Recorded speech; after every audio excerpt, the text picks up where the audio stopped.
22મી જાન્યુઆરીએ અયોધ્યામાં રામ મંદિર પ્રાણ પ્રતિષ્ઠા મહોત્સવ યોજાશે ત્યારે બનાસકાંઠા જિલ્લાના થરાદ તાલુકાના મુહૂર્ત શાસ્ત્રજ્ઞ વિશ્વ વોરાનું મહત્વનું યોગદાન છે કેમ કે વિશ્વ વોરાએ પ્રાણ પ્રતિષ્ઠા મહોત્સવનું શુભ મુહૂર્ત આપ્યું છે ત્યારે વિશ્વ વોરાએ એબીપી અસ્મિતા સાથે એક્સક્લુઝિવ વાત કરી।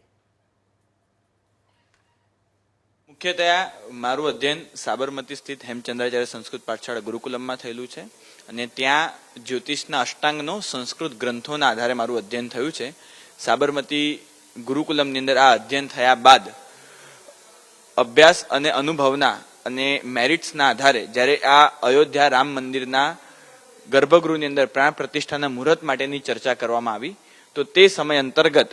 આની અંદર કયો દિવસ લેવો જોઈએ, દિવસની અંદર કઈ સમય શુદ્ધિ લેવી જોઈએ, તે અંતર્ગત ગણેશ્વર શાસ્ત્રીજી મહારાજ તથા પૂજ્ય ગોવિંદ દેવગીરીજી મહારાજ જે આની સાથે સંકળાયેલા છે અને જેઓ આ મુહૂર્તની અંદર કયું મુહૂર્ત લેવું, કયો દિવસ, કયો સમય એની સૂક્ષ્મતા અને નિર્દોષતા માટેની ચર્ચા કરી રહ્યા છે તો તેમની સાથે અભિપ્રાય મારો આ શેર થઈ રહ્યો છે। અચ્છા, અભિજીત મુહૂર્તનો અભિપ્રાય આપે આપ્યો, એની પાછળનું ખાસ કારણ શું છે? કેમ આજ મુહૂર્ત? જ્યારે દિવસ નક્કી કરવામાં આવે કોઈ પણ મુહૂર્ત માટે તો દિન શુદ્ધિ અને સમય શુદ્ધિ એના મુખ્ય આધારભૂત બેઝ બની જતા હોય છે। કયો દિવસ લેવો અને કયા દિવસમાં કયો સમય લેવો। 22 જાન્યુઆરી જ કેમ તો એની જ્યારે ચર્ચા કરીએ ત્યારે કહેવાય છે, એવો પાઠ મળે છે કે જ્યારે વશિષ્ઠ ઋષિએ ભરત મહારાજાને રામ રાજ્યાભિષેક વખતે જે મુહૂર્ત આપ્યું હતું કે પછી જ્યારે ઇન્દ્રદેવ પોતે ઇન્દ્રાસન ઉપર બિરાજમાન થયા હતા તે જે મુહૂર્ત હતું તેવા જ મુહૂર્તની કંઈક સામ્યતા એ આ 22 જાન્યુઆરીના મુહૂર્તમાં છે। અને જ્યારે એની સમય શુદ્ધિની ચર્ચા કરીએ તો તે મધ્યાહ્નનું મૃગશીર્ષ નક્ષત્ર દ્વાદશી અને ઇન્દ્ર યોગના નિમિત્તથી જન્મતું એ અભિજીત મુહૂર્ત છે જે એક પ્રકારનું વિજય મુહૂર્ત અને શ્રેષ્ઠ યોગનું મુહૂર્ત છે। આની અંદર લગ્ન અને નવમાંશની તથા અષ્ટક વર્ગની શુદ્ધિ દ્વારા પણ સમય નિર્ધારિત કરવામાં આવે છે। જે 12-22 અને 12-33 નો સમય છે મેષ લગ્ન અને વૃશ્ચિક સ્થિર નવમાંશનો આ સમય છે જેની અંદર સૂર્ય, ગુરુ, શુક્ર, ચંદ્ર વગેરે દરેક ગ્રહો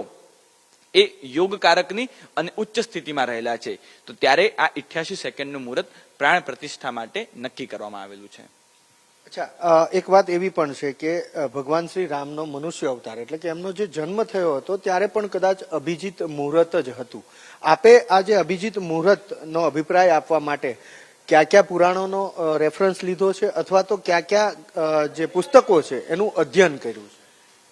આના મુખ્ય આધારભૂત ગ્રંથો તરીકે આચાર દિનકર, આરંભ સિદ્ધિ, કલ્યાણ કલિકા, મુહૂર્ત શાસ્ત્રનું મુહૂર્ત માર્તંડ, મુહૂર્ત ચિંતામણી વગેરે દરેક ગ્રંથોનો આધાર લેવામાં આવ્યો છે। સાથે સાથે આ અભિજીત નક્ષત્ર અને આ અભિજીત મુહૂર્ત એ શું કામ દુર્લભ છે, આની સૂક્ષ્મતા અને નિર્દોષતા શું કામ છે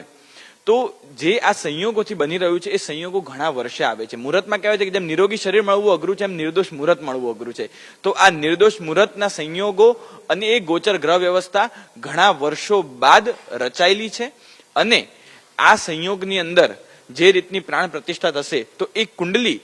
એ સમયની એ અસરકારક બનશે તો તે જેમ કહેવાય છે કે જાતકની જન્મ સમયની જન્મ કુંડલી એ જાતકના આખા જીવન ઉપર અસર કરતી હોય છે તેવી જ રીતે આ રામ જન્મભૂમિમાં જ શ્રી રામની પ્રાણ પ્રતિષ્ઠા દ્વારા એક પુનર્જન્મનો આચાર છે। આ મુહૂર્ત દ્વારા એ ફરી થવા જઈ રહ્યો છે તો એ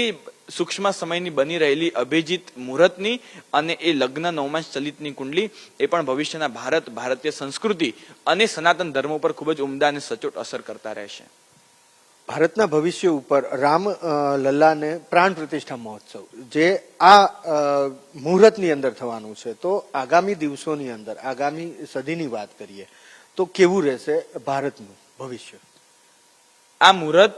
જે રીતના લેવાઈ રહ્યું છે અને આ મુહૂર્તની અંદર જે સ્વર્ણ શલાકા દ્વારા વિધિવત અંજન સ્થાપના અને પ્રાણ પ્રતિષ્ઠાનું વિધાન થશે તો તે મુહૂર્તની અસર, તે ગ્રહ વ્યવસ્થાની અસર એ ભારત ઉપર, ભારતને વિશ્વગુરુ બનાવવા સુધી, ભારતનું આધ્યાત્મિક આર્થિક તમામ ધોરણોને તમામ મોરચાઓ પર લઈ જવા સુધી કે તમામ પ્રકારના દરેક ક્ષેત્રના વિકાસ અર્થે આગળ વધારવા રૂપ આ મુહૂર્તનું ફળ રહેશે।